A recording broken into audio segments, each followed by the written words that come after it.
So, greetings and a warm welcome to each and every one of you. We are honored to have your presence at this continuing professional development talk. Today, our focus is on beyond borders, navigating cross-cultural challenges in business, a topic of increasing relevance in our swiftly evolving business landscape. So, a friendly reminder to all our participants, please ensure you're on mute throughout the session for an undisturbed experience. Your cooperation is sincerely appreciated. So before the CPD talk begins, we will play a short video introducing the Malaysian Institute of Management. Let's explore MIM's legacy and initiatives shaping excellence in management over the past 6 decades. It all began in 1966. A legacy built to inspire and nurture future managers and leaders. Our dedication to professional excellence was deeply rooted in our hearts for Malaysia, providing an avenue for crucial conversations and networking amongst the public and private sector. We were the bridge for fluid collaboration between the two. Alumnus graduated to become the country's most successful and iconic professional leaders, forming a community that crosses boundaries, nationalities, languages, and industries to create a better way of doing business. The Malaysian Institute of Management was well on its way to greater heights. Breaking news. We are following news of a fire that broke out in Campbell Complex, Kuala Lumpur. The financial meltdown of 1997, Malaysia records its highest daily death toll since the start of the pandemic, as the movement control order is extended. Amidst disheartening times, MIM ascended to greater strength, living in an unprecedented era of technological, social, and economic change. Being resilient, relevant, and current resonates in our heartbeat. Blessed with empowering management that braves barriers, we stood strong to our vision and mission, ensuring impactful professionals and public leaders are well equipped and grew, accelerating partnerships across regions and around the world, bringing the best possible management and leadership practices. We designed and curated programs with the highest global standards and recognitions, embracing innovation and ingenuity by delivering augmented services in quality, experience, and business impact. To date, MIM has trained and certified over 1 million individuals from 19 different countries, upholding diversity and gender equality inclusion, engaging individuals to inspire, collaborate, share, and interact, embracing learning with a world-class mobile-ready learning management system with AI and robust reporting, learning on the move, made accessible anytime, anywhere. Exploring signature and hybrid events, learning insights and webinars that bring individuals together for work and play. MIM aspires to continue flourishing the minds and hearts of future leaders with an exciting, exhilarating, and invigorating culture, elevating individuals into a world of new possibilities and experience, nurturing managers and leaders through time.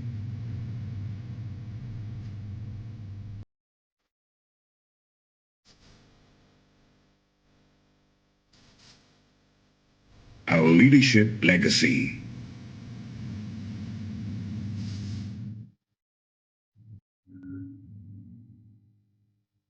We are MIM,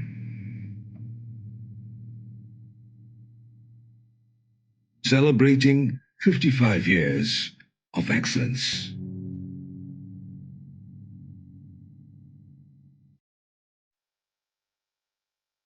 In today's session, Mr. David Anthony Jones will explore the intricate dynamics of cultural differences impacting the global workforce and the necessity for effective cross-cultural collaboration strategies.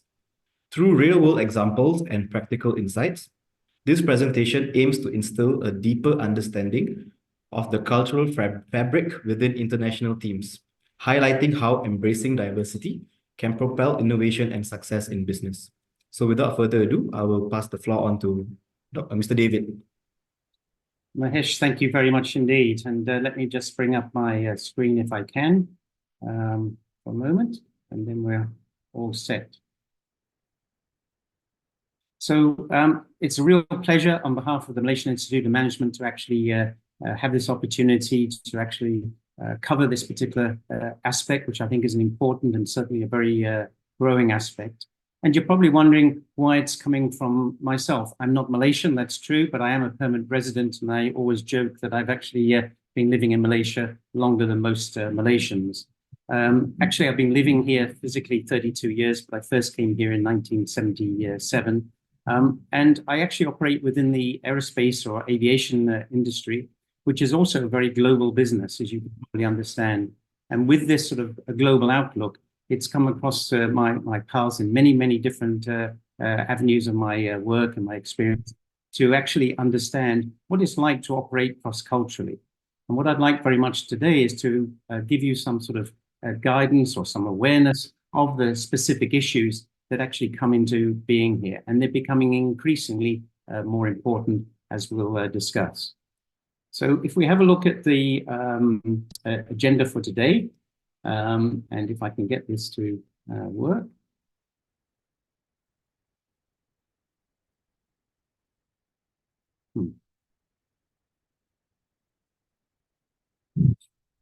Get this to work.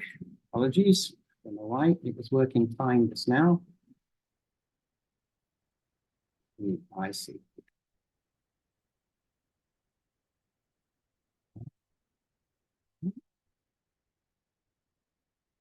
It was working fine now, just my fish. I can't get it to... Maybe you can try exiting the slide and then try coming back in again. Or maybe you can stop sharing your screen and try it again. Apologies for this. It was working fine. This is always the problem, isn't it? Okay, so go back in again. Okay, all right. My apologies for that. I don't know what happened there. But basically what I'd like very much to do is to give you a sort of brief introduction into this subject.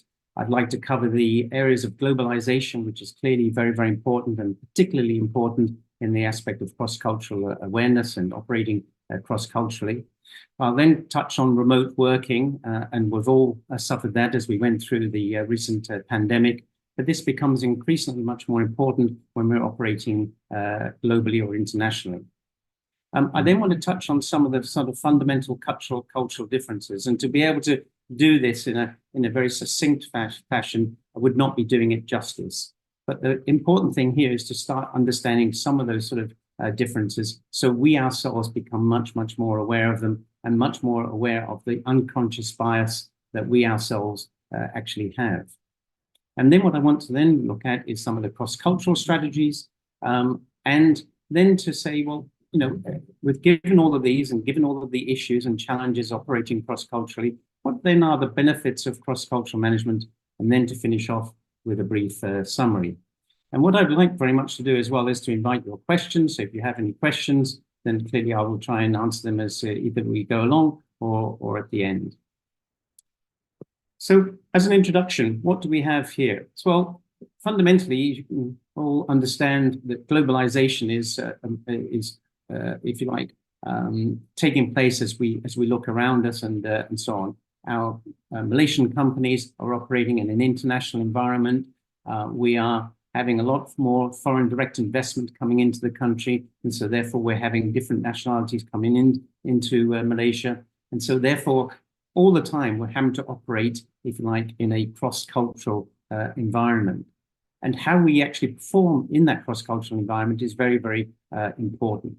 So not only are we dealing with people with different ethnicities, which clearly we are here in Malaysia. Malaysia is rich with its various ethnicities, but also staff, therefore, from different countries. And just to give you an example of this, if you read my sort of intro on my resume, you would have found out that I'm actually the head of the Malaysian Aerospace Industry Association. And in our board of directors, we do have people from the United States, we do have people from France, we do have people from the United Kingdom, as well as obviously Malaysia. And we're having to operate in that environment. In my past, I was also chairing the European Malaysian Chamber of Commerce and Industry.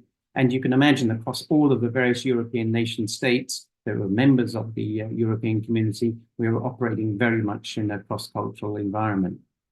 So with this, we know that people therefore have different traditions, different customs, different languages and mannerisms, and it's important to respect and to understand these differences. And you'd be surprised, and I'm going to give you many of my personal experiences here as we go through this, to try and understand where those differences can actually make a fundamental difference to the way in which we operate. Because we operate, whether we like it or not, in this particular level of bias. It's not because we want to be biased, it's just a simple way that we've been brought up. It's within our DNA. And what we want to try and do is to try and make ourselves a little bit more empathetic, a little bit more aware of how other people might operate differently. And we're not talking here in the social environment. That's also very, very important, clearly. But here, the focus is very much on the business environment and the impact that this can have on your businesses. And that's what I want to go through in a moment. So clearly, this has an impact on communication style, decision-making, leadership, in our negotiations cross-culturally, and in any sort of work-related values and norms. And I'm going to give you some examples where this can come in, and particularly when you have international companies coming in with their international code of ethics and so on, that quite frankly, having those international code of ethics and applying them into an international environment is a challenge. And some of the examples of what I'm mentioning here is that the importance of relationships in different communities, particularly here in Asia, relationships are much more important than they are, say, within a sort of more Western context. The respect for status, again, much more important here in this part of the world than it is in the world which I was brought up in. Time management, also a very, very key issue in terms of time management. I can give you some examples there. And also in terms of consensus, here we tend to operate within the more Asian context of actually operating with a broad consensus. And this can actually, if you like, impact how nations may very well want to work here and actually get decisions made and so on. And the very, very important one here is the building of trust, because it's only through the building of trust that actually relationships develop. But it's the level of that building of trust and how that trust is then evolved. And this is some of the things that I shall be covering today. It's not going.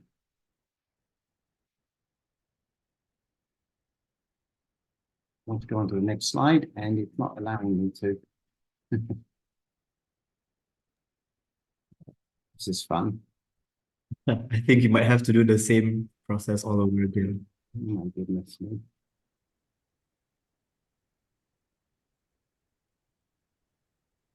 Terribly sorry about this. I don't know why this is happening. There's obviously something which is occurring here. So we cannot actually look at this until we actually look at the whole idea of what we mean by culture.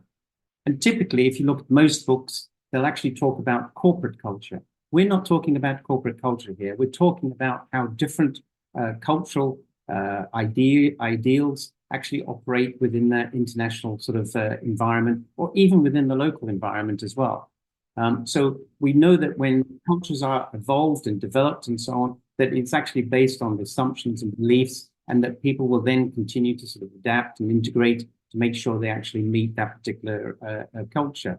And you can actually see this because if you take different ethnicities of people, even within the Asian context, how they've been able to then adapt themselves into that local environment, where, you know, even across Southeast Asia, you can actually see that there are various ways in which people have actually continued to sort of adapt and integrate in those particular societies. And what that integration allows you to do is to then encourage, if like, those people from different backgrounds to then work together. And this is absolutely essential. We want people to work together. We want people to have the same sense of purpose. We want people to work in the same direction. We want them to operate in a systematic way so we can become much more efficient as a business. And we'll cover off some of these points later. And as I said, these issues become much more challenging with increasing levels of globalization during periods of change, and obviously, clearly, when working remotely. Why is this not working? This is going to be impossible, I think.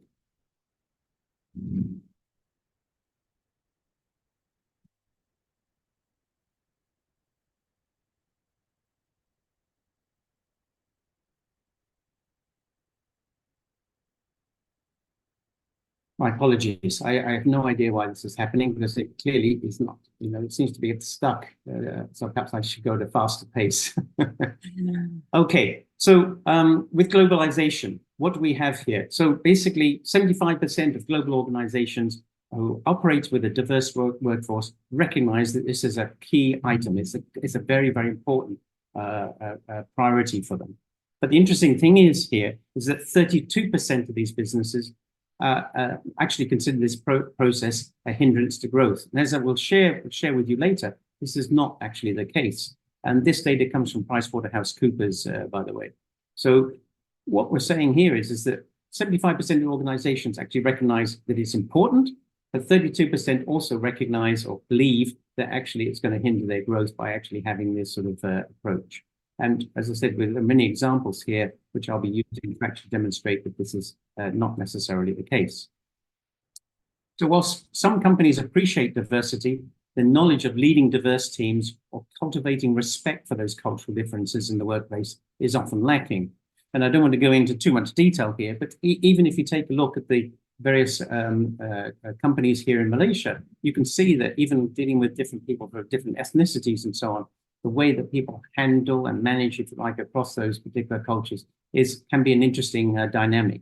And if only we could harness those differences and actually make those differences work in a very positive way, then we'll be much more successful, I think, as a nation. And it's been proven that actually by successfully building these multicultural teams, we can actually increase efficiency, we can increase our innovation, and it actually boosts our performance by 35%. And this is very, very important, because what it means is that if we can really, truly understand these differences, we can actually harness the collective strength, if you like, of various people, and to then make things happen. So let me give you an example here, if I may, where this has actually occurred to myself, where, if you take a look at the issues of building trust and so on, building trust, then there's obviously something that's interfering with this, Mahesh. So I can't change my screen at all.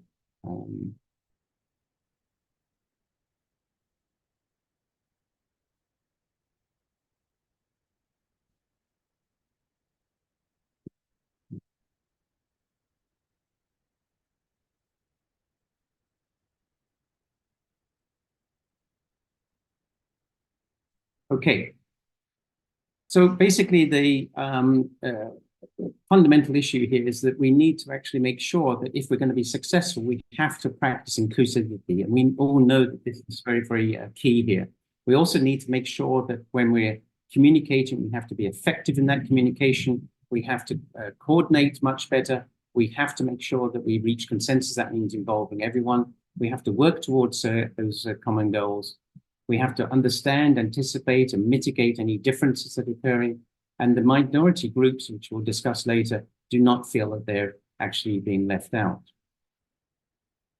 So if we take a look at this aspect in terms of globalization, and we take a look at the whole aspect of cross-cultural aspects, there are a number of different things that we need to consider.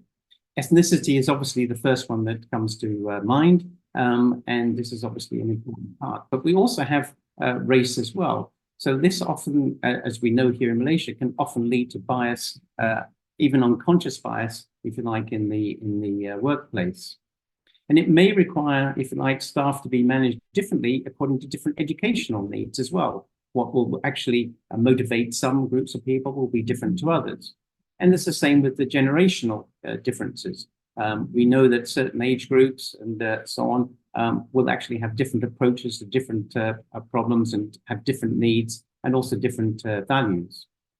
And it's very pleasing to see, obviously, in Malaysia, the increasing focus on gender, because we're starting to see, if you like, that there's a real push towards getting some of our women who are actually moving more into senior roles, moving more into the boards and so on. And there needs to be much more activity in this particular area, which is, but it's a good start. I think Malaysia is actually making some real progress here compared to other countries. Sexual orientation, this is always a very sensitive issue, but clearly in other countries and so on, your sexual orientation is becoming an issue where we have to accept those people no matter what their orientation may be. And we as an international community, if you like, having to ensure that we're working with these people is very, very important. And lastly, of course, we have people with disabilities. And it's very pleasing to see when I first came to Malaysia all those years ago, if you had a disability, it was considered to be a real negative. Today, that's no longer the case. So it's really, really good to see that there's been this, if you like, impact and so on. So in considering the whole sort of teamwork and aspect and so on, there was a little study done by Professor Erin Meyer of INSEAD, and he did a study looking at a team of British, French, and Indian staff, and he found that actually it's not just about cultural differences, it's about actual relativity associated with those cultural differences. And what that means is how I might perceive one particular ethnic group or race or gender and so on may be different from the person who's sitting next to me. And I think it's important that we start to understand these particular issues and start to understand that there is these sort of aspects that we need to consider. In this study of this particular group, he found out that, and this is quite interesting, how the British related to the French and how the Indian staff related to the French. So in this particular case, he considered that the British considered the French to be poorly organized, often late, changing the topic in the middle of the meeting, and it was very difficult to be able to follow them. But interestingly, he found the same group of people, looking at it from an Indian perspective, they found that the French were rigid, focused on structure, timeliness was so important, and that if you didn't tell them weeks in advance of exactly what was going to happen in the meeting, they got very, very upset and concerned. So you can see that there was quite different approaches, if you like, to exactly the same group of people. So with this, it's quite clearly quite difficult to build trust within those particular cultures. In many cultures, particularly across Asia, trust, as we know, is developed through personal relationships. And we call this getting to know one another, the relationship-orientated trust. Whereas if you take a look at the example from the West, which I've operated extensively in as well, you can see that it's actually more about how you work together as a team. And this may be termed as task trust. And I have a pretty good example of this. I was trying very, very hard to get this Malaysian company to actually operate within the United States. This was their first big opportunity to break through. And by the way, it was a tremendous success in the end. And now it's a very substantial piece of their business. But at that point in time, they were trying to sort of break through. So I was desperate to make sure that this was going to happen, that this was going to work, that this was going to be the starting point. I'll be frank, I never conceived that it was going to be as substantial as the business currently is, but that's a real bonus for this Malaysian company in the way that they've been able to adapt themselves and to approach this whole issue. But at the time, it was a question of trying to understand that, hey, this unknown company from Malaysia going into California, how do we then make sure that they're going to build that sort of relationship? So I was asking the chief operating officer of the Malaysian company, how should we go about doing this? Fully expecting him to say, well, I've got a full agenda for this and so on.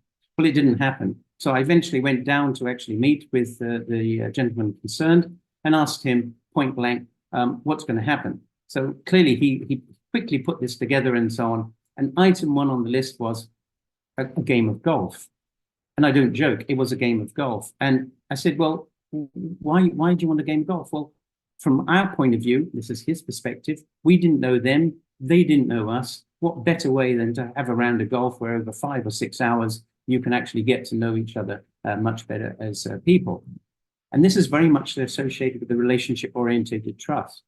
However, the American would never conceive this or consider this. Maybe later on, once the trust has been built and they've got the relationship going, then possibly they might think about this during the sort of weekend, but not as a starting point for the business. And what I said to him was that, hey, the way it's going to happen is, by the way, is that you're going to go into the meeting. It's going to be at 7:30 in the morning. They'll have a cup of coffee, and at 8 o'clock sharp, the meeting will start, and you'll be expected to actually demonstrate what your unique selling proposition is and why you believe that you can actually perform well in this business. That's exactly what happened, by the way. And thankfully, as I said, they won the business.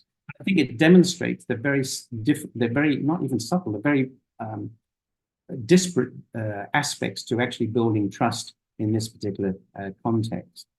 And it can happen the other way around. What I'm saying is that often Western people, Europeans, North Americans that come into Asia, they fail to recognize that actually the very first thing you need to do is to build that relationship trust if you're going to be doing business. I will not do business with you unless I know you as a person. So this aspect of globalization is just one very, very simple example, if you like, of this. And I'm going to have to go around again. This is fun. Okay. So what I want to talk about now as part of this globalization is how we operate, if you like, with remote teams. And this became obviously very prevalent during the whole sort of pandemic aspect. And it was interesting how not just Malaysia, but many Asian nations adapted themselves into this new environment. But actually, this is clearly a case. My son, for example, who operates in the United Kingdom, is dealing truly with global teams right now, and therefore is operating in this very environment. Not because of the pandemic, but simply because of the fact that he's having to deal with teams of people who are his clients, who are his suppliers, who are his partners, out operating in this particular context. And operating remote teams is very, very key. And we know that today, if we're going to succeed in this global economy, companies are bringing together people of various backgrounds with varied work experiences, different perspectives on both the strategic and organizational challenges.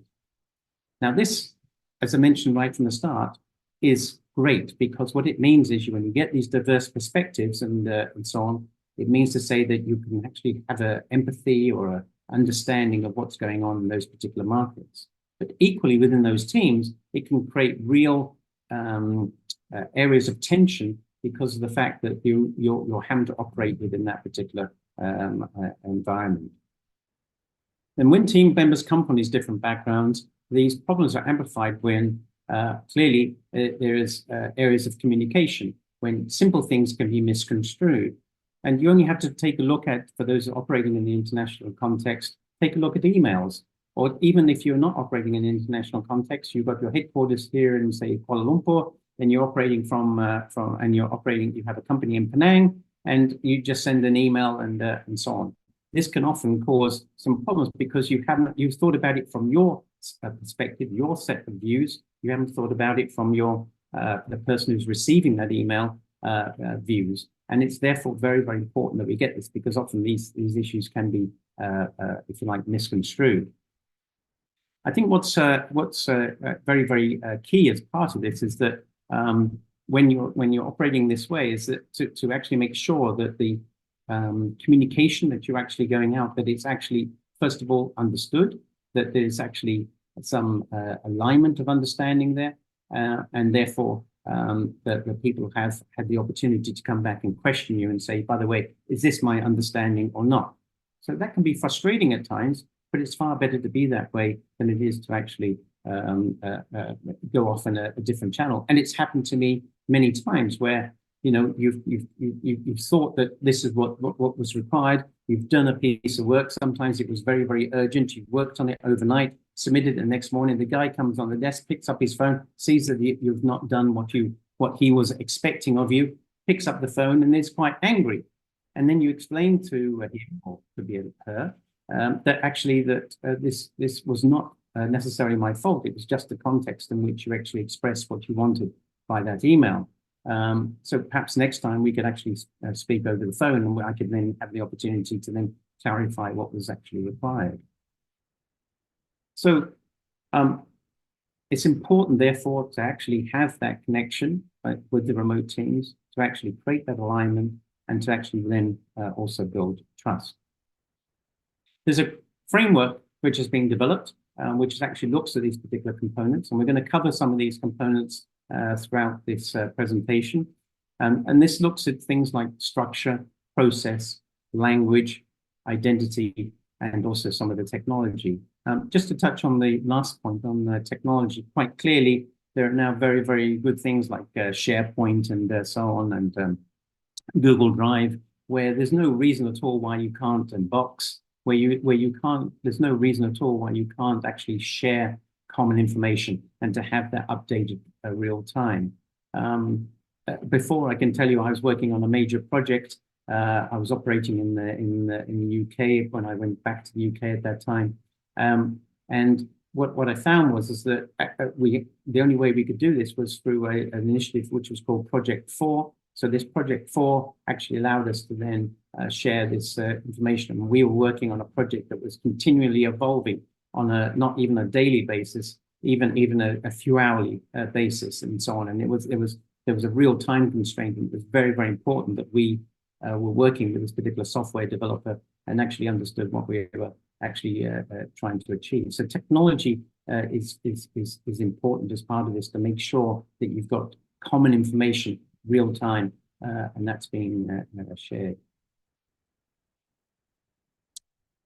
Okay, so let's look at the whole idea of remote teams just for a moment. And let's consider what might be some of the sort of aspects that we should consider if we're going to be successful with these particular teams. So the first thing is to try and, as best as we possibly can, to understand the cultural background, the lives and interests of our team members. By taking an active interest, if you like, that this is quite different. And I'm going to cover a couple of these sort of aspects in a moment, which was in a business context, but of course could have also been very much in a social context as well. And I think that this is very, very key, that we genuinely, and I mean this genuinely and sincerely, have an interest, if you like, in the people who we're working with within that particular team. And not to be too intrusive, but just to actually understand how they may think, how they operate, because what we may take as being the right values and the right approach is not necessarily going to be the case. And then to have the opportunity to make sure that everybody takes part in decision making. And we'll cover this also in a moment, that fundamentally it always seems that the loudest voice will win. And we don't want that. We want to make sure that everybody feels as though they're engaged and involved as part of that decision making, and actually the future planning as well. And we must respect individuality and acknowledge their various perspectives, because if we can do that and we can harness that individuality, often what we might think is the right decision and the right way forward to actually go, somebody may have a slightly opposing view, and that can actually help us, not just in terms of that decision at that point in time, but the decision that we should be making according to the market that we're trying to reach. And we'll cover that as well later. And of course, to actually be able to bond and collaborate on tasks, this is very, very difficult when you have remote teams, but you need to find a way of being able to see how you can actually create those bonds. You can almost have a sort of like a virtual sort of coffee session, if you like, to try and make sure that happens, rather than straight away going straight away into the meeting, or at the end of the meeting having a little sort of gathering, so that you can actually talk about general issues instead, as we would do over a water cooler or or over a cup of coffee. And then to actually treat each other with mutual trust and respect, and being open and listening to their ideas. Often we tend to be a little bit closed-minded, and particularly when the pressure is on, when things are around us that are making us such that we have to reach a very, very urgent decision. This can be obviously very, very key. So just picking up on this point just a little bit more, if I may. So, as I mentioned, if you're operating from headquarters, and I'm going to cover this with a particular example in a moment, but if you're operating from a company that has large headquarters, and I've done this many, many times, by the way, I've worked for many different European organizations where I have actually been, if you like, operating remotely. It's all very well for them to say, well, that's how you think over there. Well, absolutely, that's how I think in this market that I'm operating. If I'm operating in the Southeast Asian market, I expect that my voice is going to be listened to. And therefore, what you're deciding on and what you're playing on is actually applicable and only applicable into that particular European market that you're actually considering. You need now to step out of that sort of mindset and think how we're going to tailor that and be able to then adapt that into the local market environment. And I can honestly tell you from my personal experience, this is extremely hard. But for a Malaysian context, if we can start thinking this way, then Malaysia is going to be very, very successful, because we'll be one step ahead of almost every country that I've certainly worked with, where people think that they know what's going on, but actually they don't. Also, I think it's important as part of this, therefore, that the team members do not ignore the needs and contributions of their colleagues at other locations. And as I said, I'm going to give you an example of that in a second. We also need to correct the perceived imbalance between different groups. And what I mean by this is that often, sad to say, as I said earlier, the loudest voice seems to win. And in some cultures, the whole issue of being assertive, we might say in the Malaysian context, almost being aggressive, is actually valued. But for us who are probably a little bit more meeker and therefore not so assertive in our values, because that's the way that we've if you like, been raised, then clearly getting that voice heard is sometimes very, very challenging. So how can we, when we're working in these teams, how can we make sure that everybody's voice is being heard? And it's very important that we bring those people into the meeting, because often what they've got to say is really of value, but they're not being given the opportunity simply because people speak very loudly. And I have worked for quite large international organizations where in fact that is the case, where the loudest voice seems to win. Not only that, but the center of gravity always seems to be at the headquarter level. The center of gravity, because that's where the volume of people are. And they'll always say, well, those guys over there don't know what we're doing. Well, those guys over there do know what we're doing, because they're adapting themselves into that local market. So it's important that those voices are being heard. And so when we're looking at this sort of team, we have to look at the imbalance of power between these various groups and be sensitive to the voices that are being heard within these particular teams. So if you're operating with headquarters, say, in Kuala Lumpur, and you have an office that's actually, say, in Penang, listen to those people who are in Penang. Make sure that those people are being brought in, that you understand what's going on, because you've employed them to actually make decisions. You've employed them because you've hopefully valued their experience and their knowledge, and therefore it's only important to actually bring them in and to actually make sure that you actually bridge any gaps, build that unity, and so on.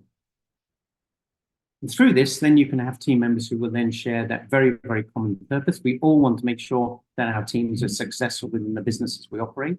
And we also want to make sure that the people who are operating remotely are brought into those conversations. So how do we do this? Well, we need to be much more communicative. We need to make sure that we're communicating by the telephone, email, and we need to make sure that even, as I said earlier, that, even light conversation, the coffee session and so on can help.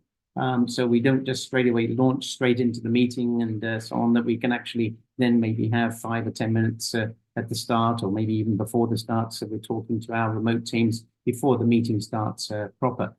And we also have issues over emails, I mentioned emails in terms of the context of how they're written, but we also have problems in terms of the timing of those emails. And it's often happened to me, particularly between Asia and, say, the West, that you're communicating, whether it be Europe, the United States, you're communicating, and then somebody on either side of the fence says, hey, by the way, it'd be really great if I could have this by close of play tomorrow. Well, by close of play tomorrow often means your close of play today. And that can actually cause a lot of angst and concern. So we have to be aware that by putting these timescales on may very well be okay for you, but not necessarily okay for the other person. I had not an email conversation, but one time I had a rather challenging conversation with the chief financial officer who was obviously very concerned about the budget for the next year and wanted to know what my business was proposing. I'd already sent him all this information, but he wanted to have a conversation. So he very kindly scheduled his email in his wintertime at 4 o'clock in the afternoon. Pretty good for him, I would guess, but not pretty good for me, because that meant for me 11 o'clock at night. And I'm sorry, but I'm not going to entertain a call at 11 o'clock on a Friday evening to this chief financial officer. He was very upset with me. But I think, it just showed that he was not being sympathetic to the fact that, a Friday evening, I may actually want to take my family out to dinner. And I'm not very happy to take a call that could go on for 2 hours starting at 11 p.m. So it's that type of thing that I think is very, very key. And in fact, actually, it's happened to me recently. I was doing an interim management job, and they had these regular calls, which, if I was lucky, started at 10 a.m. If I was 10 p.m. And if I was unlucky, started at 11 p.m. and often went on till 1. And the interesting thing is, they very kindly put my particular agenda item at the last. So I had to listen through 2 hours, and I said, no, this is unacceptable. I'm sorry. You should put me on first. If you want me to join this global conversation, I'm happy to do so, but make sure my agenda item is first. So at least I can then focus and concentrate at 11 p.m. or just after, and then, if you like, listen in to the rest of the conversation as need be for the rest. So I mentioned to you that I wanted to cover some of the sort of aspects of this, and this is a real case study. This was actually carried out by Harvard Business Review, and it just demonstrates in a very, very small team. This team only had 17 members, but they were truly a global pharmaceutical organization. And in this particular regard, they had offices in Moscow, they had offices in Singapore, Tokyo, which covered, as they saw it, Asia. And people often think Asia is a very small area, by the way, and I've got many funny cases where people have actually questioned me, why, David, can't you simply go and live in Malaysia and handle Hong Kong? And then when I told them it was a flight that was equivalent from flying Dublin to Athens, they didn't believe me. But that's the context they have. And then they had people in London, and their headquarters was in Boston. So the interesting thing here is, and you're welcome to read this at your leisure, is you can see the different dynamic that was actually taking place here, depending upon the particular location where the people were. So the people, for example, who were actually in London, just felt that the people in the Boston team really didn't understand how to operate in the local environment, and they had quite a large office. You take the people in Asia, for example, they had a much smaller office, and they just felt that they just couldn't connect with the head office, let alone the poor guy who is in Moscow. So I think that's a very good example, if you like, which was actually carried out as a study. And further to that, they then looked at some of the sort of issues around this. And whilst they had a common language, which in this case obviously was English, being a US headquartered company, they found that there were some people who were very fluent speakers, some people who are less fluent speakers, and how do they then make sure that they're engaging with these people? How do they make sure that all the people are actually involved in this process?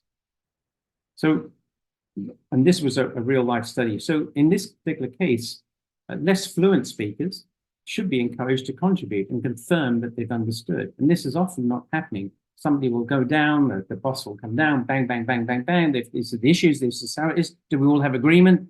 And people will probably just say yes, or very quietly nod their heads. But actually, they probably haven't even understood what the actual boss is actually looking for, because he hasn't asked the question. He hasn't asked them to confirm, do we have a common understanding here of what that particular issue is? When we adapt to that particular cultural environment, it's important that a leader will avoid making assumption about what behaviors mean. So an interesting one here is that if, for example, and this has actually happened to me many, many times over, where the person actually that you're speaking to, could be a client, could be a supplier, could be one of your team, has actually said, well, yes. Well, what does yes mean? Yes means I agree. Yes means I've understood. Yes means I will take action. Not necessarily. But in a very European context, if you say yes, that means to say, yes, I've understood. Yes, I confirm that this is my action. And yes, I'm going to follow up. But in an Asian context, yes means I've understood. And that's it. So what now do I do? So I think it's important that we actually have this understanding. And a very personal one for me, that's actually happened on many, many occasions. And I always have to be a little bit careful how I word my emails or my little WhatsApp messages, is that in a European context, whilst we're trying to be firm, we always try to be a little bit polite if we possibly can. Perhaps some nations are a little bit more blunt than others. I'll be the first to admit this. But it's important that we actually understand that that we have to be very sort of directive with our language if we're going to get something done. So for me, to be polite, I suggest that you should review the following. Now, in an Asian context, that's not so important. I didn't have to look at it. But what I have done is I have actually been polite and actually said, well, actually, this needs to be done. And I would like very much this be taken as a priority. But I put it in much more polite language. And I think it's important, therefore, that, you know, those people, and even for myself, sometimes I have to kick myself when I'm writing out the email. No, you can't say that, David.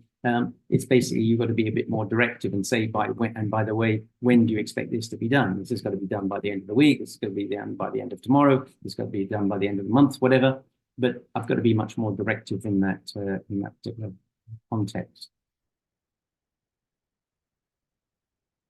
Okay, so let's look at some of the sort of cultural considerations. And to have a shopping list of this is almost impossible, as we can probably appreciate. But I just like to go through some sort of basic issues here that I think is important that we take some time out so we can just reflect a little bit. And that's what I really want to do out of this whole session today, is just to pause that period of reflection, just to say, hang on a minute, I've been operating this particular way.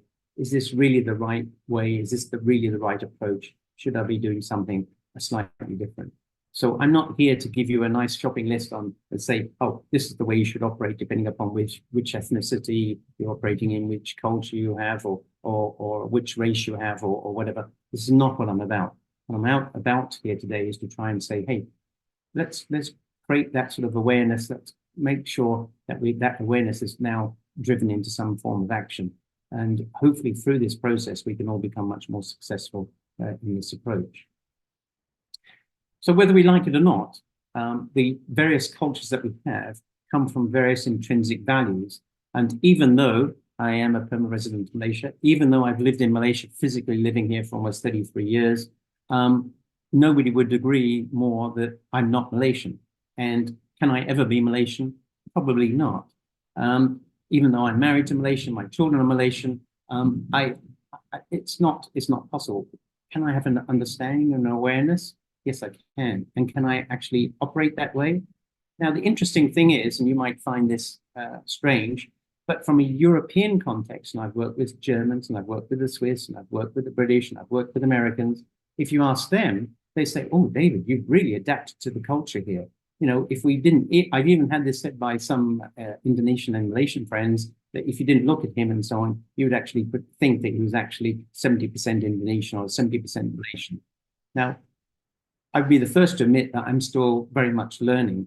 But I think it's important that we have this sort of level of awareness so we can actually adapt ourselves into that framework. I just want to cover one important point on this. I spent the early years of my, adult life, I guess you could say, living here in Malaysia, 10 of them, in fact, before I then could have gone to Australia, but I went back to my kampong in the United Kingdom. And when I did so, I can honestly tell you that it took me a year to settle back into my own environment. Work-wise, matter of weeks, but in terms of my social life, in terms of the way I was operating and so on, it was a real challenge for me. And I felt like I was in this sort of goldfish bowl. So if you can imagine this goldfish swimming around in this bowl, I recognized everything that was outside the bowl, but it was in a sort of very, very blurry sense. So I kind of recognized it, but I didn't feel comfortable in that environment. And it was only after a year or so that I finally felt that actually I could actually settle back into the country that was actually where I was born. So I want to just cover, if you like, just a few examples of where this is. I think the first thing is that because of the level of hierarchy here in Malaysia, it's very, very challenging to, if you like, how do I put this? Put across our own personal views or whatever like this. Not only do we have to deal with consensus, but we also have to have respect, if you like, for the person who's the chair. And therefore, we cannot tell it as it is. Now, when I went back to the UK, I had to suddenly, if you like, adapt to the environment there. And I can give you a good example. So I was, in this particular regard, I was then found out there was a particular problem. My boss was particularly happy about this because I'd actually identified it. It was in the first couple of months of me working in this new organization. And so he said, Dave, I really want you to do something here. I want you to put together a letter to this very senior guy, telling them that they've done it all wrong and so on, and I'll support you. So I drafted this letter, and he quickly called me into the office, and it took me some time to draft this letter. I didn't know who the person I was writing to, so I wrote it in a very Malaysian context. I think you should know that in the case of blah, blah, blah, blah, blah, that this may be or considered and so on. So I wrote it in this very sort of fluffy, wishy-washy style because I had respect for the other person's views. And he called me into the office and said, David, why did it take you 2.5 pages to write this thing? And I said, well, I don't know this person. How do you expect me to put it in a more sort of blunt context? And he said, David, you're not in Malaysia anymore. You're now back in the UK. You need to actually adapt yourself into this, into the new environment. And he showed me a letter, and that was written by one of my colleagues. And it was a very similar sort of issue that was raised. And he basically said, the opening line was no niceties at all. There was no dear sir or whatever like this. It was just straight to the point with the headline saying such and such a problem or why we messed up. The following action is immediately required, ... bullet point, and then signature. And that was it. And I said, well, I'm sorry, his name was Jack. I said, Jack, if I wrote that letter, I said, they'd never speak to me again. He said, David, you're not in Malaysia anymore. You're now in the UK. So I think, it's very important that when we have this, that we understand this. The second example I have is when I came back to Malaysia 2001, I was seconded into a Malaysian government department. And the Datuk Chair, who was the head of this particular organization, very kindly asked me one day, he said, David, I'm getting a little bit fed up. He says, we've got lots of things to do. And I noticed that what's actually happening is the meetings always seem to start late. And it was true. Often 30 minutes, sometimes longer, that the meetings were delayed. And he says, well, I've got lots of things to do and I can't afford this to happen. What would you recommend? And I said, well, there's one very simple case here. If you are in the UK, you would be the first person in the room. At 9 a.m., if that's when the meeting starts, the door would shut and people would then have to gingerly knock on the door to actually come into the meeting room. I said, what's actually happening here in Malaysia is you wait until you've got sufficient numbers of people, then your secretary finds out that this, or your PA finds out this is the case, and then comes along, and then you're then invited into the room. If you did it the other way around, I can assure you that after a couple of times, people will get the idea, and you would actually then start the meetings on time, and people would understand that if you're dealing with Dato, when he says 9 o'clock, he means 9 o'clock. Now, quite clearly, I'm doing this from a European context, but it still shows that the protocol and the whole ideas of running meetings and so on needs to be taken into account, let alone actually speaking up in meetings, and let alone, which has actually happened to me by one of my young staff, by saying that the chair was wrong. Now, if I did that in Malaysia, I'd have to put him to one side and so on. But no, this was actually respected and appreciated. So it's different approaches, and I think it's important that we understand these different approaches when we're dealing with people from different cultures. So I focused on that point too long, so I'm going to have to get out and come back in again. Apologies for this.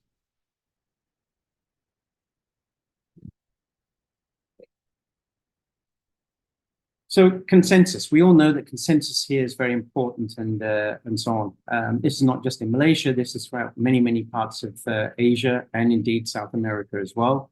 But it is very important that we understand this. And this is regarding the whole aspect that in European cultures, it's very much down to me.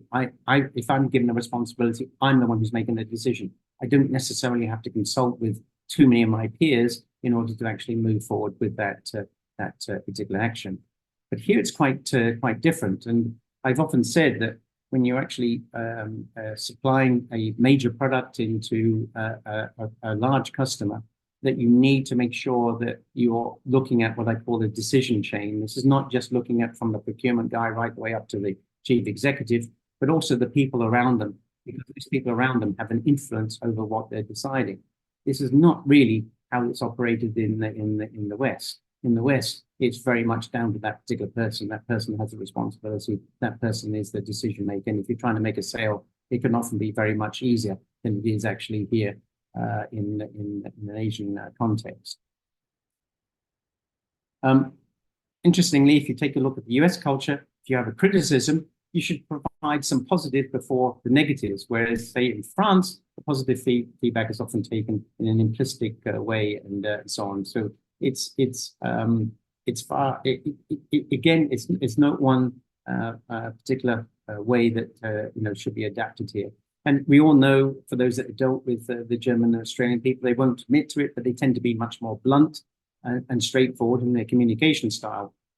And I have an example here where I was a customer operating in Malaysia. This Australian supplier was coming in, and basically, to cut a long story short, in this part of the negotiation, he didn't necessarily believe what was actually being said to him. So we then had to give him demonstrated proof. We gave him demonstrated proof. He still went in. He was still trying to say that this was wrong. And quite frankly, needless to say, and so on, he couldn't secure another meeting with our particular company because he was just, in our terms, being just downright rude. So I think that this is another context that we have to take in, that we have to take people as they are sometimes, because this is the way that they've actually been raised.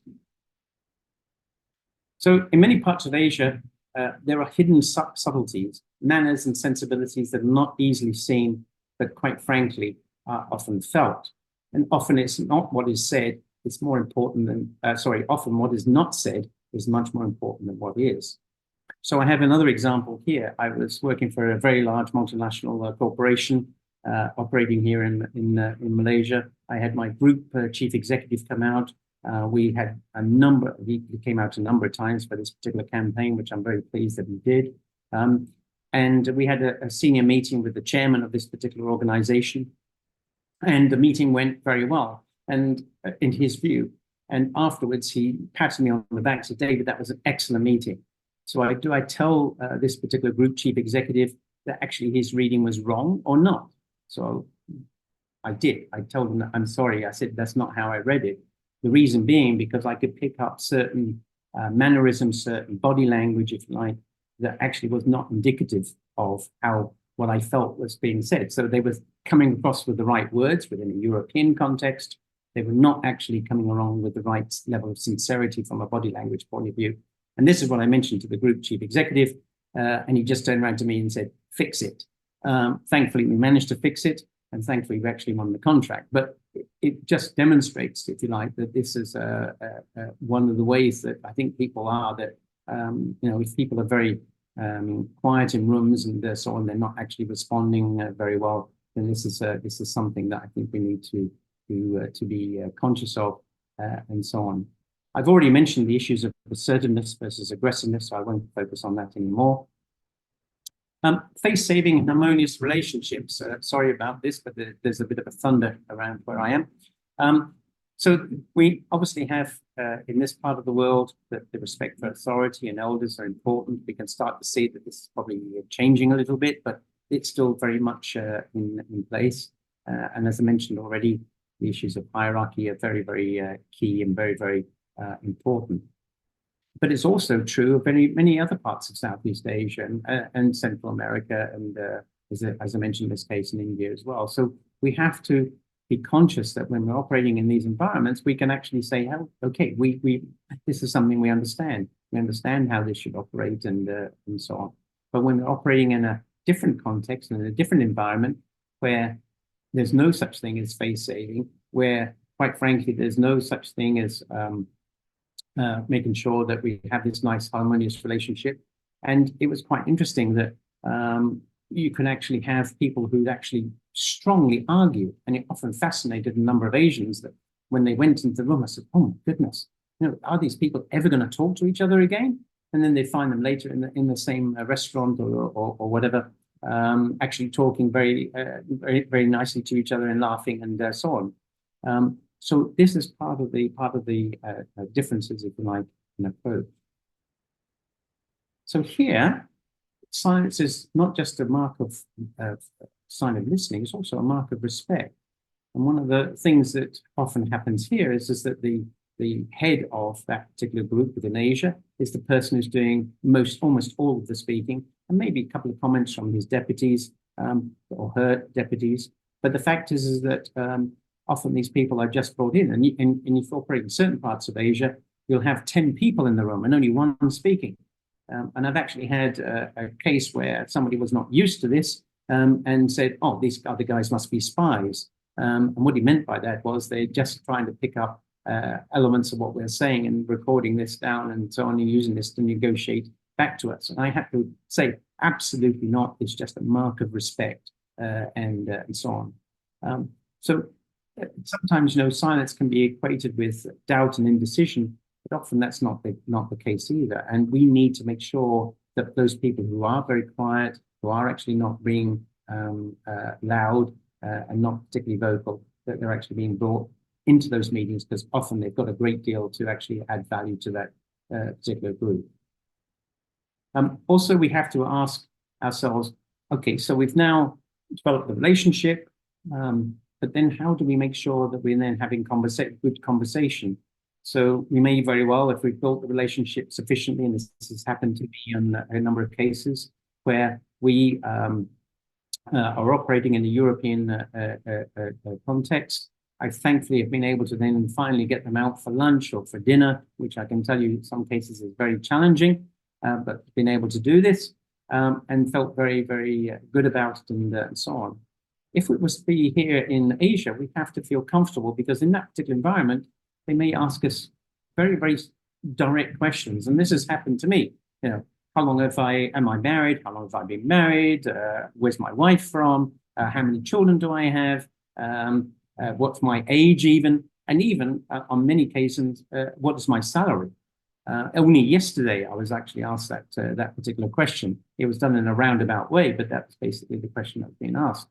So here within an Asian context, that is considered not abnormal. I'm not saying it's normal, but it's certainly not abnormal.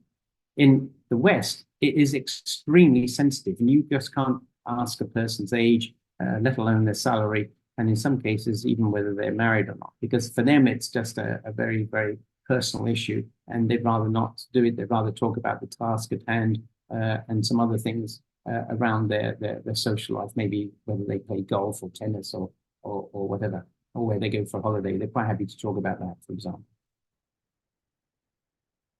And this is interesting because this has clearly been the case during the pandemic. And this is where I think a number of cases where I think, the whole aspect within Asia changed, because many Asians, in order for you to be seen to be working, you've got to be sitting at your desk.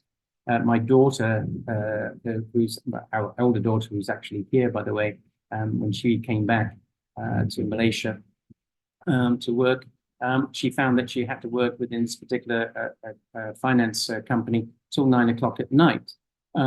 Yet they could take 2.5 hours out for lunch. Now, that might be considered normal for them, but it certainly wasn't for my daughter, who was used to having a sandwich at the office and 20 minutes later getting back into work. And then if she was going to work late, maybe 6:30, 7 o'clock, but certainly not having meetings starting at 9. So I think that this is an issue. And thankfully, during the whole pandemic issue, there was a real change in the culture that people are actually working from home, are actually contributing. And whether they're working, in the same way, or whether they're working the same hours, were they actually contributing?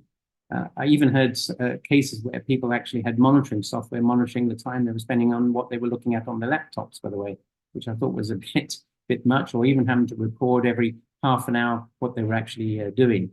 But I think the fact is that we need to understand that certain cultures and so on, that quite frankly we need to be sensitive to this particular aspect when we're actually having remote working. I have two examples of this. One is from China with Alibaba, and the other one is Rakuten, which is a Japanese online retail company.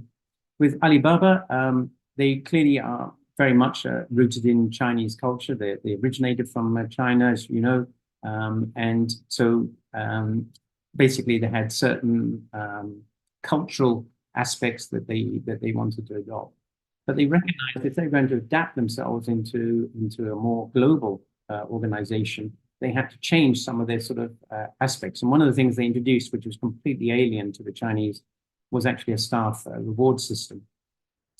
So staff were actually rewarded based on how their performance, the team's their performance, and indeed the company performance, which is quite normal within a Western environment. And hopefully now in Malaysia, it's going to become much more normal as well.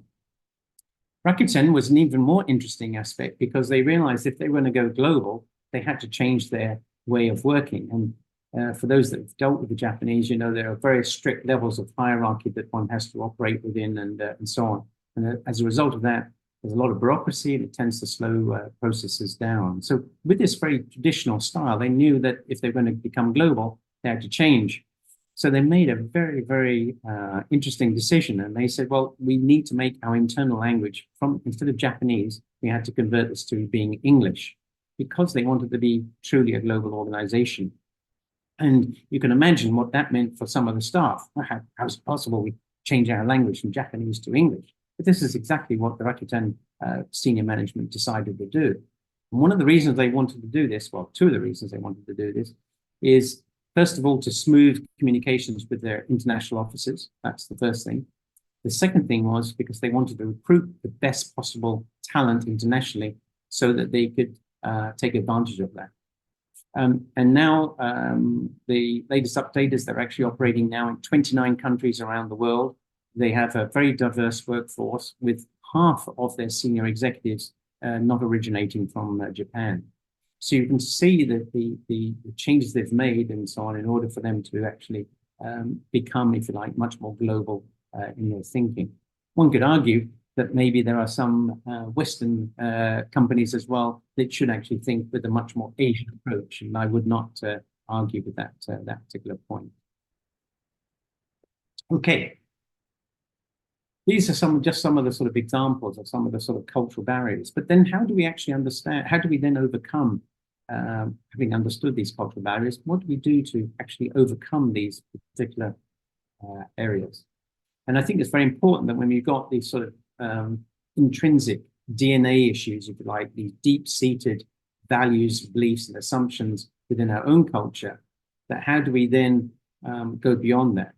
And we're not talking about the simple symbols. If you go for a lot of these cultural or cross-cultural courses, you'll find that actually one of the things about that is that they'll talk about how to hand over a business card, how to bow politely. It goes much, much more than that. I'm not saying that those issues are not important. To a degree they are, but I think it's much more important over the sincerity that you're actually doing these things. If you're doing things with sincerity and you're genuinely interested in this other person's culture and so on, then you will actually be able to get along and be able to be truly interested in the differences, not just aware of them, but truly interested in those differences. And if you can do that, then you're in a very good situation. As I mentioned before, so as part of this approach, can you therefore have a globally acceptable code of ethics? So I can give you an example where, as a result of all of the issues that were going on with one particular multinational business area, that they were worried about levels of corruption and so on. So they came across with a very, very strict code of ethics. We're not talking about accepting gifts of more than whatever it may be, $25 or whatever like this, which were not, if you like, did not have the company branding on them. We're not talking about that. We're talking about, for example, entertaining. So here, in terms of building the relationship and building the trust with the individual, how do you do it? You eventually say, okay, look, we're getting along pretty well. Maybe you might go for a round of golf. Maybe you might go for a nice lunch. Maybe you might go for a nice dinner and so on. And the supplier is expected to pay for it. Well, in the Western context, this is becoming increasingly more difficult. And I know of a case where one of my successors rang me up and said, do you know, he said, even to take this very senior person for a cup of coffee, he said, I have to get approval from my headquarters before I can do this.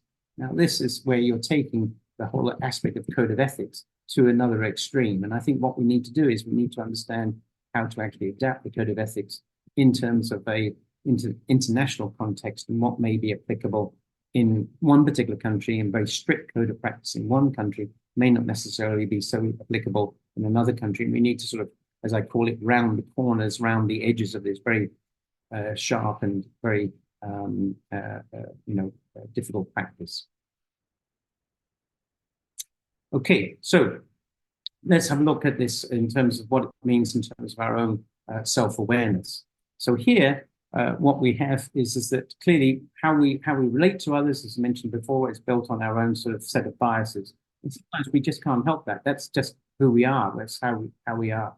So even basic things like eating and talking and gesturing and running meetings and reaching decisions and so on can be a real challenge.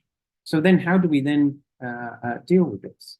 And I can give you another example. So many years ago, we're sitting around, the supplier was so happy with the way the meeting was going. I'm operating here in Malaysia. And we said, okay, he said, oh, I'm so happy with this. He said, I'd like to take you all for lunch. And we said, well, there's 7 of us. And he said, no, that's perfectly okay. There's 3 of us. We're happy to do this. So we said, okay, fine. So off we went to this particular restaurant.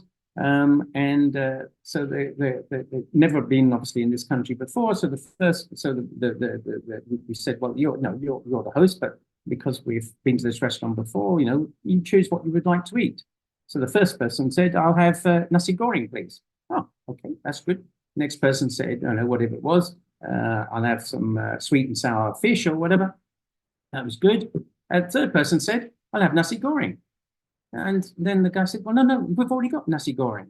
No, I want nasi goreng, because he was doing it within a European context where the plate belongs to him and it's not going to be shared. Whereas my Asian colleague was looking at it from an Asian context, the plate is going to be shared. Why do we need so much nasi goreng when, quite frankly, we could have another chicken or meat dish or whatever? So I think that's one particular aspect. Another one, which happened to me also within a business context as well, although it could equally be applicable in a social context, is that they wanted to go for a banana leaf. Somebody had heard about banana leaf and so on. So we said, okay, well, we know the good banana leaf restaurant and what have you. So out came the food, and it was done nicely with the individual round sort of cut banana leaf. Perfect. And the guy's now looking around. He says, excuse me, where's the cutlery? Well, you wanted to go to a local restaurant. We eat with the hands. I said, that's disgusting. What do you mean it's disgusting? I said, this is the way it's being done in many parts of Asia, not just in Malaysia. Oh, no, this is wholly unacceptable. So I said, excuse me, I said, when you get a cake, how do you eat it? He says, well, I ate it with my hands. I said, not in Asia, they don't. They take it with a fork. And I just wanted to put that message across very strongly because it was just a different approach to the same sort of issue and so on. So I think it's very, very important that, you know, you try to put yourself in the other person's shoes all the time. And this is what the whole idea of cross-cultural aspects is trying to understand that there's actually two viewpoints here. Both could be equally right. Both could be adopted, if you like, and put into the message going forward, or whatever it may be. So cross-cultural understanding starts with understanding that you may appear different to another person from a different culture. And even yesterday, was it yesterday? Yes, yesterday morning, I was in a meeting and I get the typical question, where are you from? So normally in Malaysia, that means which company you work for, but actually for me, it means which country I'm from. So I said, I'm from Sungai Buloh. And the guy looked at me completely confused. I said, no, I'm from Sungai Buloh. That's my home. I don't have any home anywhere else. My home is in Sungai Buloh. Ah, okay. And so then he got it and so on, and we made a bit of a joke about it. But to have this question asked repeatedly is where you're from, because people automatically assume that you actually are not from Malaysia simply because I don't look Malaysian. Mind you, I'm probably still not Malaysian, I guess you could argue, but the fact is that, you know, to be able to ask this question over and over and over again, whereas if I was in the UK and I saw somebody of a different race or different culture, that would not be the first question I would ask, even if they had a slightly different accent and so on. I would not ask, oh, how long have you lived here? Or how long, what are you doing in this country? It would not be a natural question to ask. And I think we need to be sensitive to that. Okay, so language. Language is an interesting one. And it actually helps in the multicultural workforce. I've already mentioned the Rakuten example, but this actually comes about, and it's very easy to be able to do this. I had an example where I was operating in the Philippines. In the Philippines, to go and meet somebody at the very senior level because of security measures, they actually had one of those typical sort of security things that you find at the airport. So you had to walk through this, and your bag was scanned and so on. I mean, don't laugh. This is how it was done. And to greet me, and this was a very stern-looking, very large Philippine gentleman. He should have played rugby. He was that big, you know, no smile at all on his face. So it happened to me a second time. I saw him there, and I went through. And this time, I learned to, as he gave me back my document case, I said "Selamat," which in Tagalog means simply "thank you." And after that, the next time I was there, not only did I not have to go through this screen, he escorted me to the particular senior manager who I wanted to meet office, and he was extremely friendly to me, even though he could only speak a modest amount of English. Just by that one word made a huge difference. On the social context, I also had another example where, sadly, my foreign languages are not particularly good. My Bahasa is acceptable, I guess you could say. But I do speak a modest amount of German. And I happened to be in Germany, and my wife was criticizing me because I'd forgotten to bring an extra battery for this particular camera we had at the time. And so I thought, oh, I'll go into the local little town and see if I can find a camera shop. Sure enough, there was a camera shop there. I was trying to explain to him in my terrible German that, you know, this is the case, and is there any way I could buy or borrow or whatever another battery for this particular camera? This conversation went on for probably about 45 minutes. Halfway through the conversation, the language was switching, and by the end, the language we were speaking was completely in English. And it turned out that his English was infinitely better than my German. But that conversation would never have taken place had I not actually crossed that barrier and tried to actually understand, you know, at least a modest amount of that language. And I think language barriers is very important. You also have language fluency. So it's not just about the language; it's also about the fluency. I even heard it this morning where somebody said, can you off the light? Well, off is not a verb. It should be switch off the light. But here, everybody says off the light. Or I had an example where when we went back to the UK, and my son had a birthday party, and what happened was one of the fathers actually brought the son around and says, what time shall I pick him up? And I said, look, don't worry, he's a good friend of my son, as I understand, at school. I'm very happy to send him back home. And then he looked at me quizzically and he said, excuse me, what did you say? I said, I'm happy to send him back home. And he said, well, on a bus? You're going to send him on a bus? How are you going to send him? And I said, I'm going to put him in my car and actually take him to your house, because he'll know where your house is, and make sure he gets into your front door. He says, well, why didn't you say that? And I said, I did. I said, use the word send, which here we tend to use all the time, but as a word, but actually it's quite wrong. You send parcels, you don't send human beings. So it's very, very important that we understand even simple little localisms or slangs, or even the use of the language and so on, can also be misinterpreted. And this can be obviously compounded when we actually operating remotely, as mentioned, where body language and tone may be more in cultures than others. And so therefore we don't often sense that even on a virtual environment. Even when you're looking at me today, you can't necessarily tell what type of person I am or whatever like that. It's just not possible. And we have small talk and so on, which can be seen as a sign of inefficiency in some cultures, whereas in others, as I mentioned, it's a sign of respect. And we need to have active listening. So we need to pay close attention to the speaker and, as I said, confirm what is being said. So it's good to encourage some employees to learn basic vocabulary or phrases of each other's languages. I think this goes without saying, as I mentioned earlier, and will foster better understanding. And also respecting the different communication styles from different cultures. Right now, you're listening to a person who is probably coming across as extremely English, and my apologies for that. But the fact is that I'm communicating a particular style which may be applicable in your, and hopefully is resonating in some way.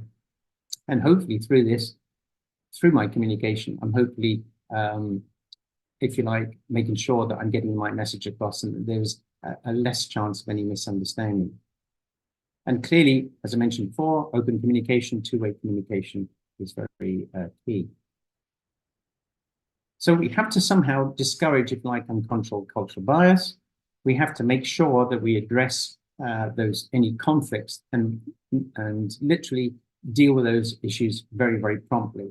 And it's very difficult when we've got all sorts of work pressures, even personal pressures and so on. Sometimes you just want to get things done. And it's very, very difficult because we want to make sure that everybody's understood and so on, and everybody's on the same page.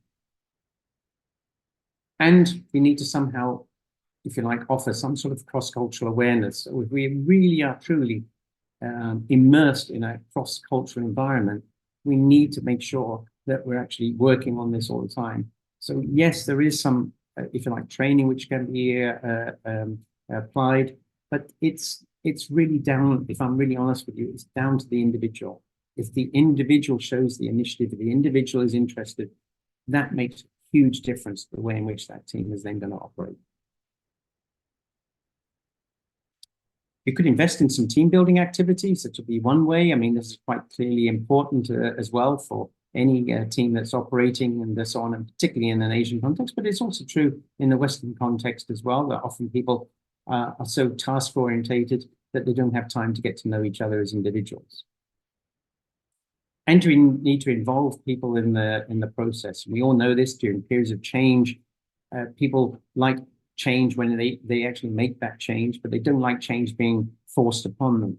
And so therefore, if you can actually encourage more involvement of those employees in the process, that makes a huge difference. And of course, to have much more understanding and empathy and so on of different cultures, and really be truly interested in how people are, not just doing it superficially and so on. That is not acceptable. Making it worse, still making fun of those particular aspects on why do they do it this particular way. That doesn't seem to make sense to me. No, there must be something. There must be one reason why they're doing it in that particular context. So one of the things that's very interesting is that often multinational companies have a universal reward system. Not only do they have a universal code of ethics, but they have a universal reward system. And in the cross-cultural environment, this is quite key. If I asked, and I have done, by the way, many times, if I ask the average Malaysian, why do you work? They look at me as though I'm absolutely stupid, because basically they're working because they want to earn money. And that's their answer. But if you ask the person from the West why they're working, money is number 3. The first thing is they want to feel valued. They want to feel as though their contribution is valued, and they want to see some career progression. And then only then they're looking at the actual reward that they're getting for it. And I think it's very important that when we're actually looking at our reward system and so on, we also focus on this as well. So it's not just about salaries and increments and bonuses and the incentives and so on, which is quite clearly very important in this part of the world, but also some of the other intangible benefits. Do we generally recognize those people who are doing a very good job for us? Do we actually pat them on the back, whether physically or virtually, and actually reward those people? And are we really interested in their job satisfaction, or do we expect them just to be robots and just follow out orders? And what encouragement do we give them to actually motivate themselves and give them inspiration and so on to grow? So you need, in order to build a good sort of relationship with your team and the cross-cultural team, you need to build an environment where everyone is collaborating, where you respect the individual differences and actually try to build unity within that particular team. We need to make sure that we introduce a framework so it's easy to understand those cultural differences and to make sure that we're leveraging on those differences to bring out the best capabilities in a team. And I think one of the things that we heard earlier is the fact that if we can get this right, there's a potential for getting a 35% improvement in efficiency of our companies. And that is very, very significant. And why is this the case? Well, I'm coming on to that in a moment, but I think it's important that when we're looking at this issue, is that we understand that everybody has an opportunity to be involved, engaged, offer ideas, be more innovative, and to make sure that we're actually making the best possible decision we can for that particular market, for that particular product decision, and so on. And it therefore offers us the greatest opportunity to innovate and therefore offer new solutions. So really what we're saying here is that having cross-cultural teams should not be considered to be a liability. It should actually be considered to be an asset. That actually you've got a real advantage. And here in Malaysia, we've got a huge advantage. You think about, the different ethnicities we actually operate here in Malaysia. If we could harness those individual skill sets of those people who are more creative, those people who are more diligent, those people who are more who communicate better and so on. If we can actually then make sure that we can harness those combined strengths, we'll be in an excellent position to go forward. So to do this, we need to make sure that we're recruiting the best people. And that means to say that it's not just about attracting the talent, it's also genuinely hiring the right talent. And when we're actually doing our recruitment, it's about making sure that we're retaining that talent once we've got that talent in.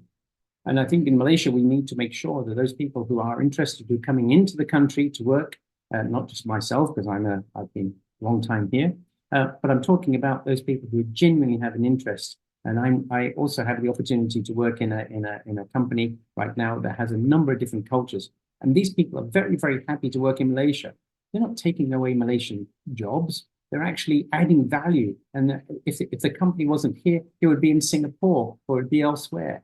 And quite frankly, so therefore it's very important that we're actually harnessing the best possible talents and skill sets that we can possibly reach out to. Very important where we're operating today in a much more rapidly changing environment, where we continue to have to adapt to new challenges and opportunities. And also to make sure that when we're operating, and we'll come on to this in a moment, that the decision-making styles of different countries are actually understood. So we understand what it's like to operate in Europe. We understand what it's like to operate in the US. And if we want to have Malaysia, and as we know, more than 60% of what Malaysia produces is export-driven, we need to make sure that we continue to maintain that level, because the local economy is not strong enough to sustain itself. So we need to make sure that we are continuing to understand and to be one step ahead of our competitors, not just in this region, but globally as well.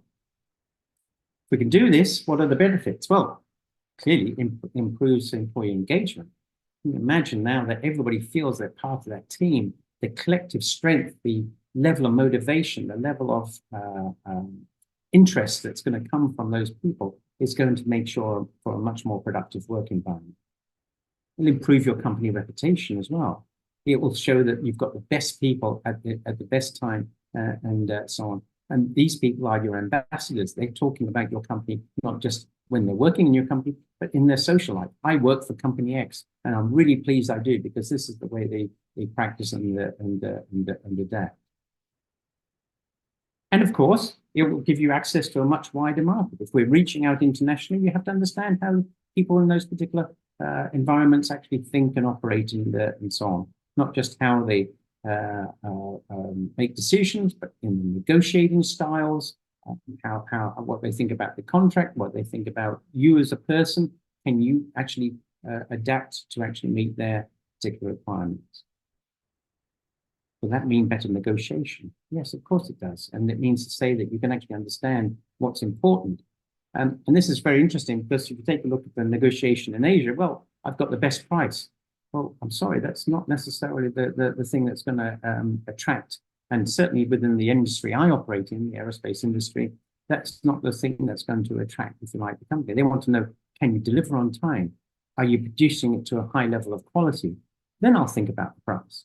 So you've got to overcome two hurdles before you're even thinking about the price. But here it's always interesting. And I was in a meeting when I was running my own little consulting company for a short while, and I was in the foyer waiting for the only way I could go up to the office was to be escorted. So I was waiting in the foyer, and next to me was some poor guy who was trying to sell this product, and all the procurement guy kept on saying is, "What's the price? What's the price? What's the price?" Well, yes, I understand the price is important, but it's not the only important one. And we all know that a cup of coffee, for example, you can get a cup of coffee for two ringgit. But what quality of coffee you're getting compared to, say, if you're operating in some of the more expensive coffee shops and international coffee shops is completely different. So it's not just the same sort of thing that you're getting for that price. So negotiating skills do differ across cultures, and it's always interesting to see how some of the Western organizations come into Asia and they're faced with this barrage of different types of questions and so on in a different way. It's not wrong, it's just the way that it is, and we have to accept that.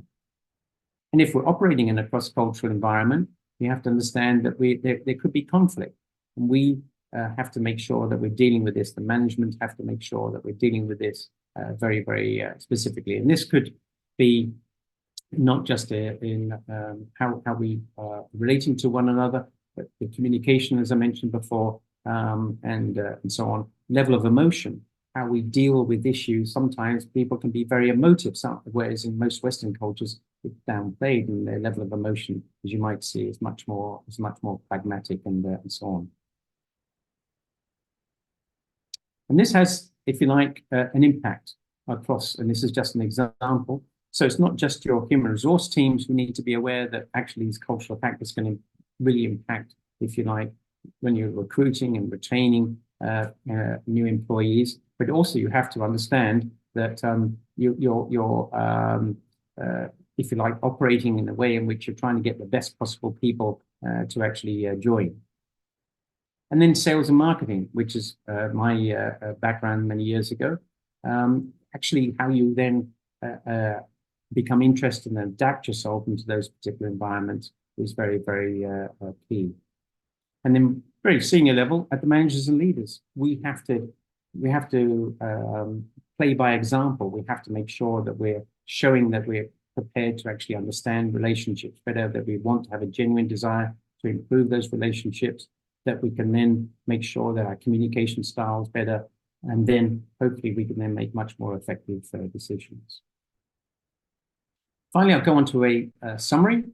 And in this particular case, what I want to just simply say is that, as I'm just picking up on that last point, is that leaders really need to be role models here. They need to make sure they've got the right behavior and characteristics and so on, that they're conducting themselves in a way which is relating to other people. And if you can, and that cascades down through the organization, then you're on a winner. And I think you'll be much more successful as companies and so on. So we need to embrace, if you like, all of these issues of inclusivity, making sure we're more adaptable and flexible, empathetic, that we're inquisitive, that we really have a genuine desire to get to know people better. We need to make sure that the benefits of cross-cultural management are actually understood, that we can actually leverage on these issues for the betterment of our organizations, and that we can actually make sure that we are harnessing this in a much more purposeful way. So, as I said, awareness of these issues is important, but to be successful, I think requires a much more open-minded and then very much a non-judgmental approach. It's so easy to say, oh, they do it that way because, but actually that's not the case. And you can't say, as we say in England, tar one brush with all and say, oh, that's how all of them operate in that particular way. That's not correct at all. So we really need to make sure that we understand people's customs and practices and what their backgrounds are, and be much more open-minded and actually harness these differences. So finally, therefore, how you interact with people, how you respond, how you deal with unexpected cultural differences, how you adapt to those differences, how you relate to those people from a different point of view to the other people is very, very key. And I think it's very important, therefore, that we look at this, we consider this, and then it's up to you as an individual, and I truly mean this, as you as an individual to see how you should play this. But I truly believe that if we can become much more open-minded, become much more aware of these particular points and so on, not only will we have much more successful companies dealing amongst ourselves as fellow Malaysians, but also we can actually then be much more successful internationally as we continue to grow our businesses globally. So with that, I just would like to say thank you very much indeed. I can't see any questions on my laptop at the moment, but I'm sure there may be some, and I will do my best to try and answer them. So thank you very much indeed. Thank you, Mr. David. I believe there is a question on the chat box. Okay, let's have a look. Okay.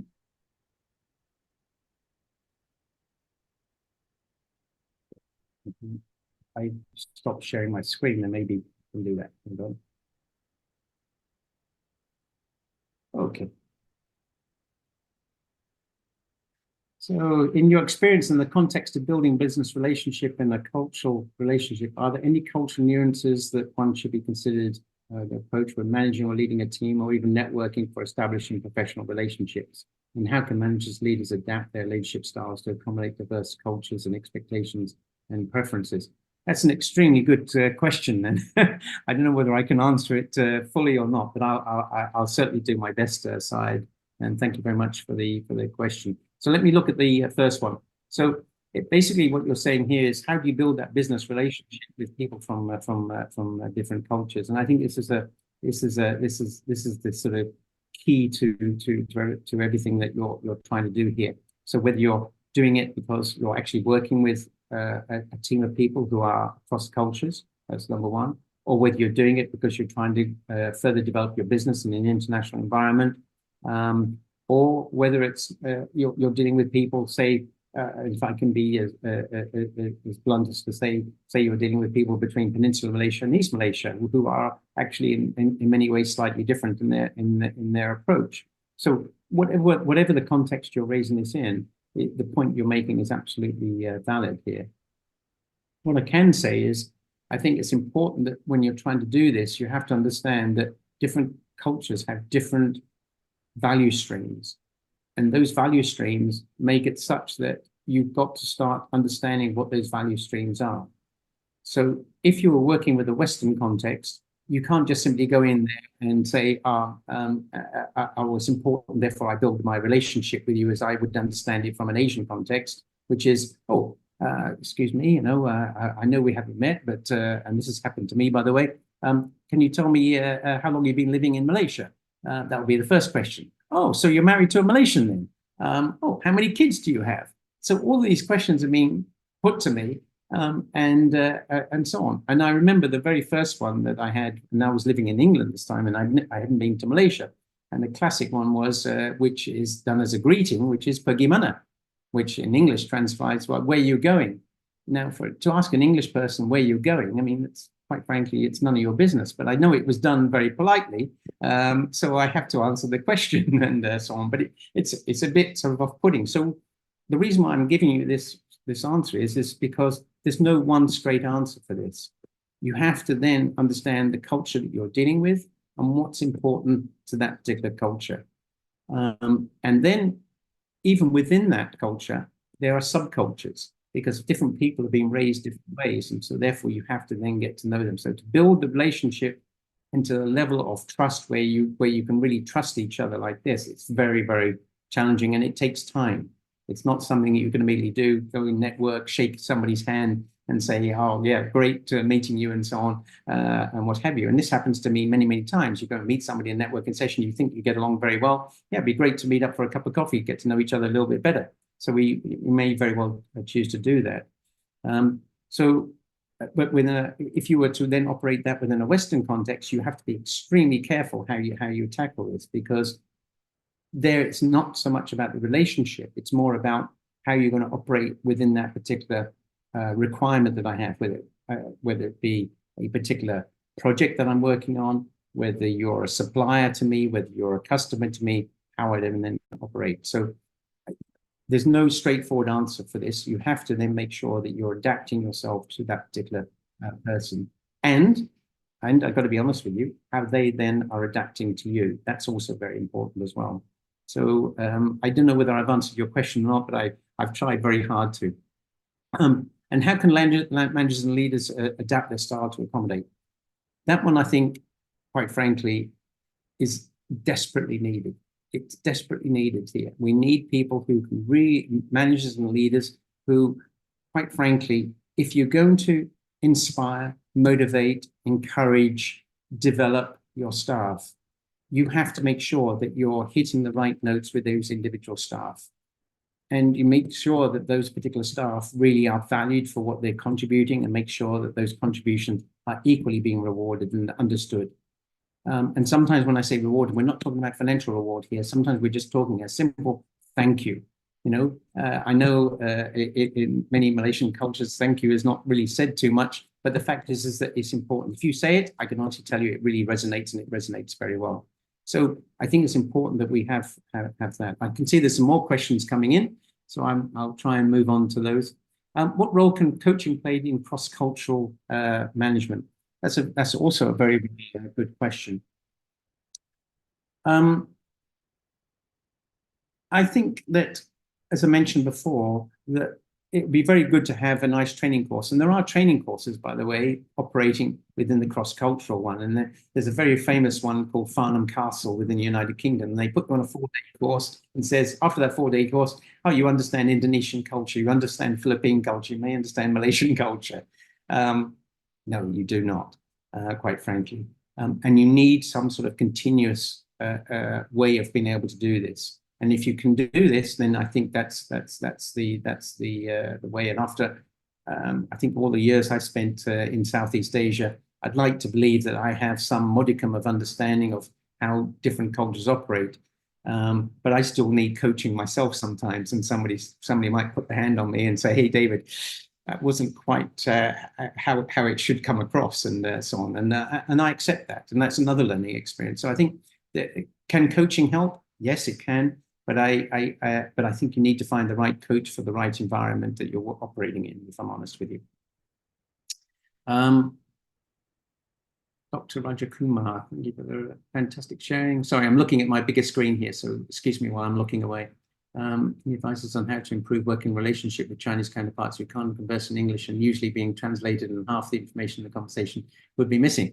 Wow, that's a really good question. And it's not just for the Chinese, by the way, it could be with the Japanese and so on.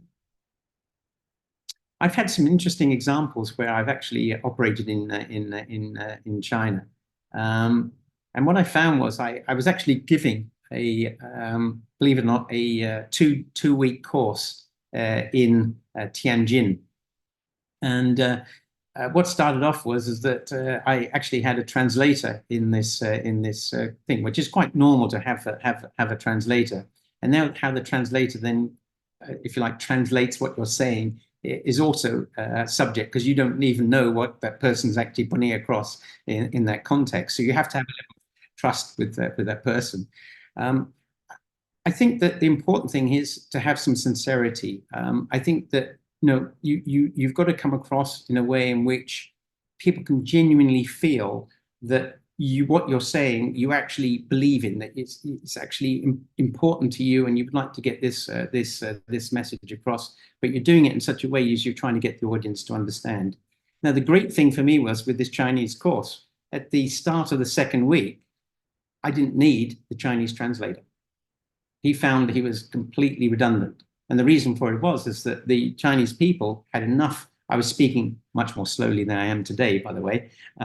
I was speaking much more slowly, more deliberately. I had lots of PowerPoint charts that were going up, so that people felt that they could actually read it as well. And often their reading ability was significantly better than their writing ability as well. So sometimes what I found interesting was they may not be able to speak English, but they could write English, which I found fascinating. But that's exactly what happened. I've also had the same context in Japan. I was in Osaka earlier this year. Fortunately, most of the road signs were in English, thank goodness, because everything else was in Japanese. And it was great when you got these iPhones now, with a translator, you can just about interpret it. But I didn't need to use that because most of the things were in English. But if you spoke to the people there, even in Osaka, which is the second largest city in Japan, very few people spoke English. And yet you were able to, understand when you go to a restaurant, you can order the food by looking at the pictures and so on. And the people knew what you wanted. And as long as I think you had the right mannerism, you were polite, you were smiling, you were humble, you had some humility. I think these are key metrics in which you can actually start to build relationships. And it's particularly true in Asia, but I think it's true anywhere. Yeah, I think I've answered all the questions, Mahesh, unless there's some others I've missed. But I just want to say thank you very much for this opportunity. It's been a real pleasure indeed. Thank you. Thank you, Mr. David, for sharing your insights. It was very valuable. So, as we bring this webinar to a close, I'd also like to express my gratitude to each participant for your active engagement. Your presence and involvement have played a pivotal role in the success of this event. Together, let us strive to become more informed, vigilant, and proactive in embracing cross-cultural collaboration. Before we officially end today's session, we kindly ask all participants to take a moment to share your valuable feedback. I just put in the link to the survey in the chat box, so if everyone would be kind enough to just help me fill it up, that would be amazing. Your honest input is immensely appreciated and contributes to enhancing our future events. Thank you for your active participation, and we eagerly anticipate your continued engagement with us. Thank you, everybody. Thank you, Mr. David. You're very welcome. Thank you very much, everyone. Appreciate it. Thank you, David. Thank you, everyone.